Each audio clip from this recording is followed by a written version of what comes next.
By looks now so, it's Atari's Crossbow.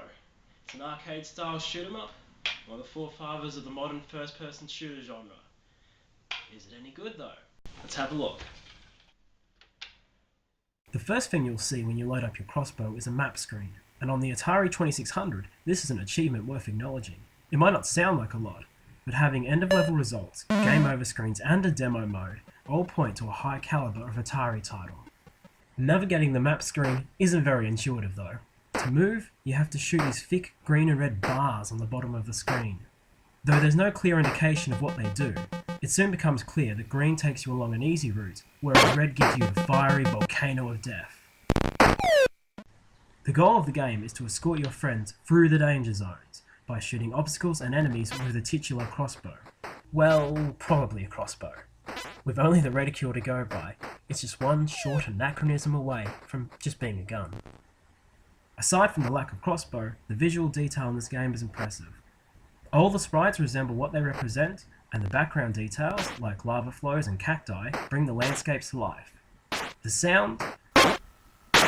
Well, it's not as impressive, with no music to speak of and only the bare basics of Blitz.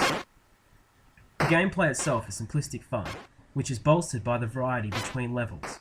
Each zone presents a unique set of dangers to guard against and requires a different approach. This keeps things interesting and engaging. But there's one problem. Crossbow was originally an arcade game developed by Exidy and came with a crossbow-shaped light gun attachment. The Atari 2600 doesn't have one, so you'll have to drag the reticule across the screen with your joystick or D-pad. Whichever controller I used, I've always found this stiff and hard to maneuver, and the reticule would often stick at a very crucial moment.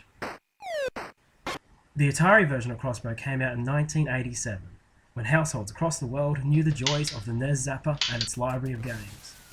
This is one game that really cries out for another controller. And it doesn't help that this game is just unforgiving. One tap from an obstacle and your friend is dead. Whoops. And the hazards fall so fast, you have to constantly be guarding their heads. Miss your mark by a split second and there's one friend who's not coming back. You'll get a new follower after each level, but as you only start out with 2, game overs can come very fast.